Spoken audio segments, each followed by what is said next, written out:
me and myself, Nataly Parubocha.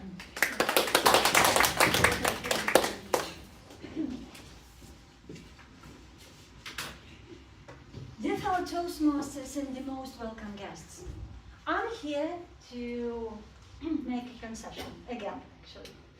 I'm the kind of person who feels lonely in the crowd. And despite the fact of being extrovert, actually that was the main problem.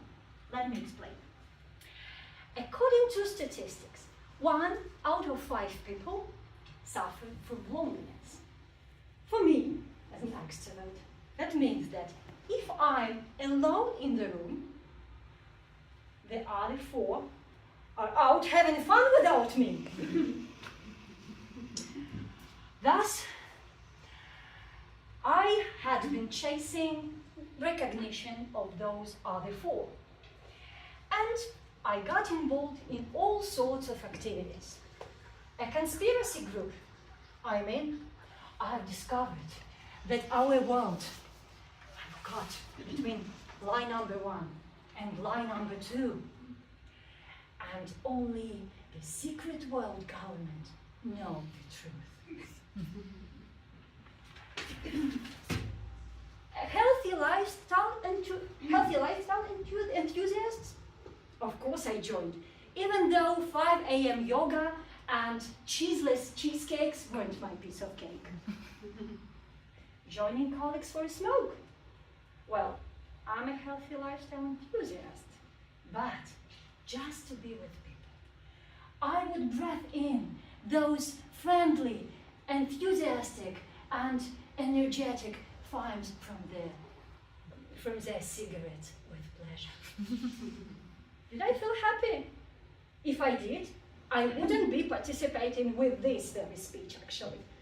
I still couldn't escape that feeling of loneliness inside.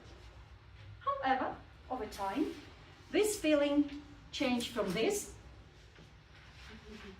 Why do people avoid me? To this. Oh, thank God! At last, most of them, have left me alone. And how did it happen? That is my story. First signs of that change appeared when I realized that I liked smoking alone rather than with colleagues.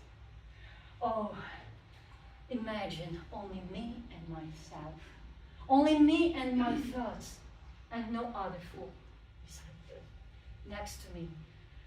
What a pleasure. That pleasure lasted 3 days until I quit smoking. But how did it happen? When I borrowed another cigarette from a colleague and prepared for a few sweet moments of solitude, my phone rang. And the guy on the other end said energetically, "Is that Nataly? I have heard that you are super active and are open for any adventure." "All right," I said suspiciously. "What are you up to?" "Welcome to sell our cigarettes, electronic cigarettes with us." I'm standing with a cigarette and I'm saying, "But I prefer a healthy way of life." I lied. As do most people I know. I lied again. And he replied, "Our cigarettes are super healthy. Even pigs at my farm can smoke them." Poor animals. And that's how I quit smoking. But how did I miss myself after that? Yeah. Next time I dared to meet myself without others was when I invited myself to the restaurant at the lunchtime, to McDonald's. But how could I embrace all depth of my personality in the bustle of fast food? So I ordered a table for the February 14th in the restaurant.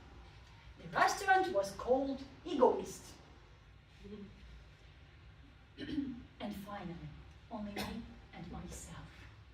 oh, how clever, how nice, kind, polite, nice looking, and deep thinking was the person I was on a date with. How deep thoughts, I even disagreed with some. What an exquisite taste. We ordered 2 glasses of wine, 1 red and 1 rosé, 1 for me and 1 for myself.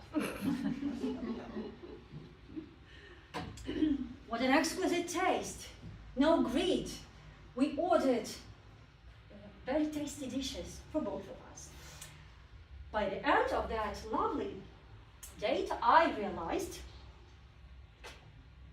that I had to pay for both of us with 1 wallet. And that wasn't the real issue.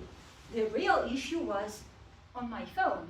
I discovered I had a dozen of missed calls, my boyfriend. By the time I arrived home, he was waiting already, furious. Who's him? Well, actually, it's her.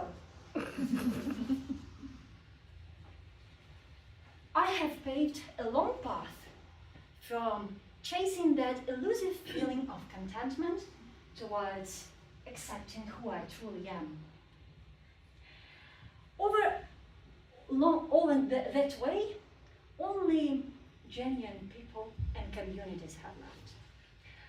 Some friends, healthy lifestyle friends, not that 5 yoga type, of course.